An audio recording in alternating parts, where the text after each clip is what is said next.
గుణాలైతే వీటి గురించే చెప్పుకుంటున్నాం కదా. ఎన్ని రోజు రోజు చెప్పుకున్నా మనం మర్చిపోతూ ఉంటాం.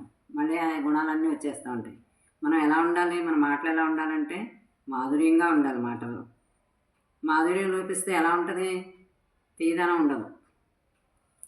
అందరం మనం ఏం చేస్తారు, మన మాటలకి మంచి నుంచి ఎవరైనా మన మాటలు వినాలి, లేకపోతే మనకు మంచిగా మన మాటలు వినాలని మనం కోరుకుంటాం. కానీ మనం కటువుగా మాట్లాడితే ఆ స్పందన ఉండదు. మనం ఇతరుల మీద క్రోధం, ఈర్ష్య, అసూయ ఇవి పెంచుకుంటాం.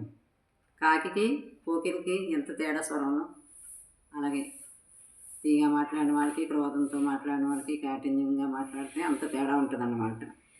మనల్ని మనం మార్చుకోవాలి.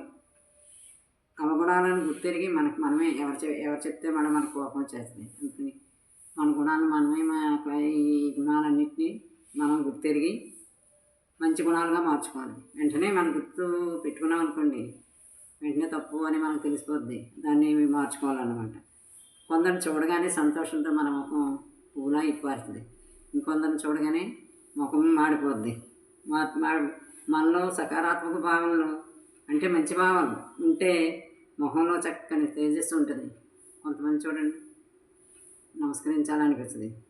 వీరిని చూసిన వారికి అవ్యక్తమైన ఆనందం ఉంటుంది. పవిత్రత వల్ల మనిషిలో పవిత్రత ఎలా ఉంటుందంటే ప్రతి ఒక్కరిని ఆకర్షించి అబ్బురపడేలా చూస్తుంది. మనమే తెలియకుండానే మనం ఆ పవిత్రతకు లొంగిపోతాం. తేలికగా ఉండాలి, బరువులు మోయకూడదు. ఎలా అంటే స్థూలంగా బరువులు కాదు, మానసిక బరువులు ఎక్కువగా ఉన్నట్టయితే ఎలా ఉంటుంది, అలసిపోయి మన బరువులు ఎవరి మీద వేద్దామా అన్నంత వేసారిపోతాం అన్నమాట. కష్టపడిపోతాం. నేను అధికారిని, లేకపోతే రాజుని, ఇది అది అని ఉంటే ఎలా ఉంటుంది, అహంకారం వచ్చేస్తుంది. ఇలా అనుకోవటం కూడా పెద్ద బరువే, చాలా బరువు. దాన్ని మనం పోషించుకోవాలి కదా. భావించడానికి ఎలా ఉండాలి, మనం పసిపాపల్లా, బరువు అంటే తెలియని పసిపాపల్లా మన ప్రవర్తన ఉండాలి. తేలిగ్గా ఉంచుకోవాలి, మనమే తేలికపరచుకోవాలి. ప్రతి ఒక్కరికి అనేక బాధ్యతలు ఉంటాయి. బాధ్యతలు లేని వాళ్ళు ఎవరు ఉండవు. పట్టించుకోకపోతే ఏమో కానీ తీసుకుంటే ప్రతి ఒక్కరికి బాధ్యతలు ఉంటాయి. బాధ్యతల బరువుల్లో చికాకులు కురిపించకూడదు. పక్కన చికాకు పెట్టే బాధ్యతలు అనేక సమస్యలు ఉంటాయి, కానీ పైకి కనిపించకూడదు, కురిపించకూడదు.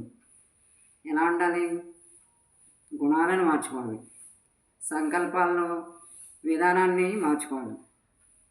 మనసుని భగవంతుడిపై లగ్నం చేయటం ఒక తపస్సు.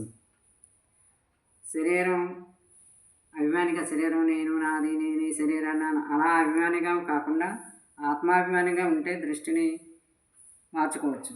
శరీరం నేను అనుకోకుండా ఆత్మ నేను అనుకుంటే దృష్టిని మార్చుకోవచ్చు. మాట్లాడే పద్ధతి, చూసే విధానం, గుణాలను బట్టి పరమాత్మకు దగ్గరగా ఉంటాం. ఈ లక్షణాలు, మంచి గుణాలన్నీ, దైవీ లక్షణాలన్నీ పరమాత్మకు మనకి దగ్గరికి చేస్తాయి. లేదంటే పరమాత్మకి దూరం అయిపోతాం. నిజంగానే పైకి బాహ్యంగా ఎన్ని చేసినా గుణాలు లేకపోతే దూరంగానే భగవంతుడు దూరం అయిపోతాం. నిజంగా ఎక్కడో లేడు, లోపలే ఉన్నాడు, ప్రతి ఒక్కరిలో ఉన్నాడు. ఇలాంటి చిన్న చిన్న విషయాలు గుర్తిరిగి మనం మార్చుకుని మనం మంచిగా ఉండాలి, మన బాట మంచిగా ఉండాలి. ఇది ఇతరుల కోసం కాకపోయినా మనం మారితే అందరూ మారుతారు. ఒక మంచి వ్యక్తి ఉంటే అనేక మంది మంచి వాళ్ళుగా మారుతారు. మార్పు తీసుకొస్తారు ఒక్కళ్ళు. సరేనా, రేపు ఇంకో విషయం మాట్లాడుకుందాం.